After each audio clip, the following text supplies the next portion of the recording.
Problem 17, we're supposed to determine the slope of the line passing through the points 420 and negative 83.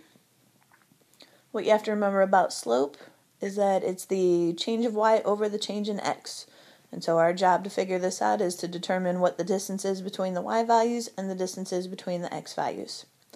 Most commonly used formula for that is y2 minus y1 over x2 minus x1. Another way to think about it, though, is to make a small table with those 2 points in it. And so there's the first point, 4 and 20, 4 for x, 20 for y, and then negative 8 for x and 3 for y. Once you have it organized into a table, it's easy to see what the distance is between the y values and between the x values. So when we go from 20 to 3, we go down 17, so the change in y is negative 17. And when we go from 4 to negative 8, we go down 12, and so the change in x is negative 12. Then we just need to put those two numbers together with the change in y on top and the change in x on the bottom. The two negatives would cancel out, and that would give us a slope of 17 over 12. So you can use the small table that way, or you can use the formula suggested. And it doesn't matter which order you put the points in as long as you're consistent. For example, when we listed the 3 first for the y values, in the denominator we had to list the negative 8 first, because both of those were coming from the same point. When we do those calculations, we get negative 17 over negative 12, and again the negatives cancel to give us a slope of 17 over 12. So 2 slightly different ways to think about it, but both will get you to the same result. Problem 18, we're asked to do the same thing, just another practice.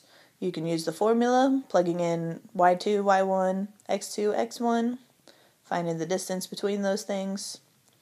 In this case, we get negative 16 over negative 0.5, which simplifies to 32.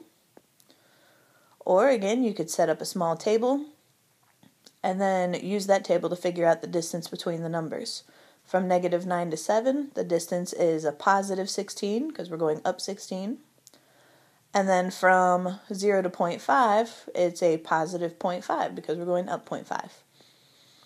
And so again, we take the change in y over change in x, and that still gives us the same result of 32.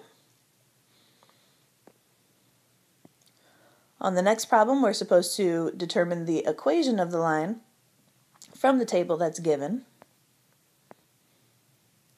And in order to do that, there's essentially 3 things that we have to do.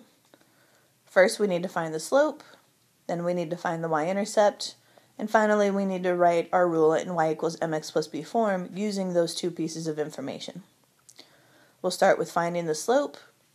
Finding the slope from a table is simple, just as I showed in the previous couple examples. Pick any 2 points and find the distances between them. The 2 points that I chose were the first 2 shown in the table. With the y values going from 1 to 7, you go up 6, so that's a positive 6. From 2 to 4 in the x's, you go up 2.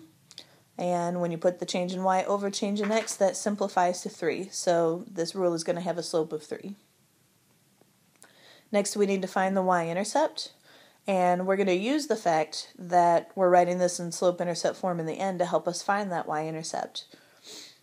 With y equals mx plus b, the m value represents the slope, and the b value represents the y-intercept.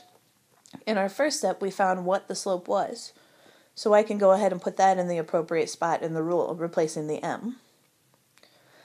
B represents the y-intercept, so I'm not going to be able to put a number in for that just yet. But I do have a full table of values to choose from where I could put in a sample value for x and for y. And so that's what I'm going to do next. I'm going to choose the first point in the table. That point says 2 for x and 1 for y. So I'm going to replace y with 1. I'm going to replace x with 2. And now I have an equation that I can use to solve for b. Multiplying 3 and 2 together gives me 6. Subtract 6 from both sides, and I get a result of b equals negative 5. So now I have my slope, I have my y-intercept, I'm ready to write my equation, y equals 3x minus 5.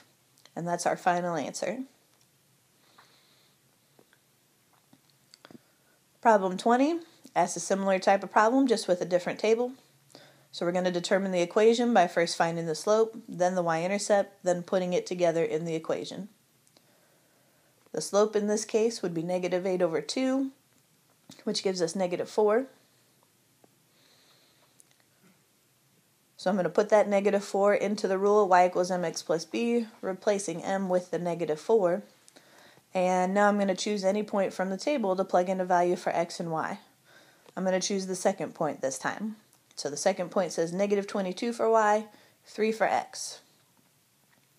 I'll go ahead and do that multiplication.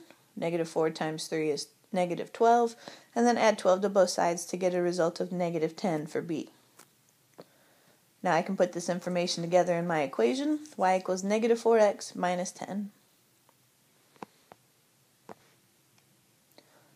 Problem 21, we're supposed to write an equation again. And so we need the same type of information. We need the slope, we need the y-intercept.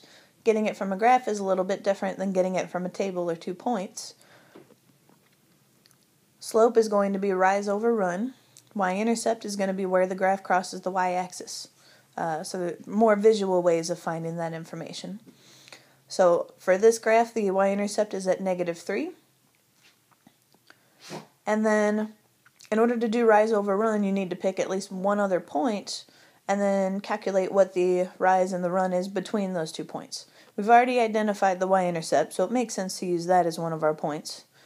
And then the other point I chose is just any point along the line that is easy to count to, that lies on a grid line. And so I'll calculate the rise and the run. Rise is negative 3 since we're going down, and the run is 6. So our slope is negative 3 over 6. And that slope simplifies to negative 1/2. And so that's the only information that we need. We can plug it into y equals mx plus b, replacing m with the slope and replacing b with our y-intercept of negative 3. Problem 22, same idea. We're looking at a graph. We need to find slope. We need to find y-intercept. I'll start by finding the y-intercept. Looks like this one also has a y-intercept of negative 3. Then to find the slope, I'll pick another point that's easy for me to count to and calculate the rise over run. This time we're rising 6 and running 3, so our slope is 6 over 3, and that simplifies to 2. So our rule will be y equals 2x minus 3.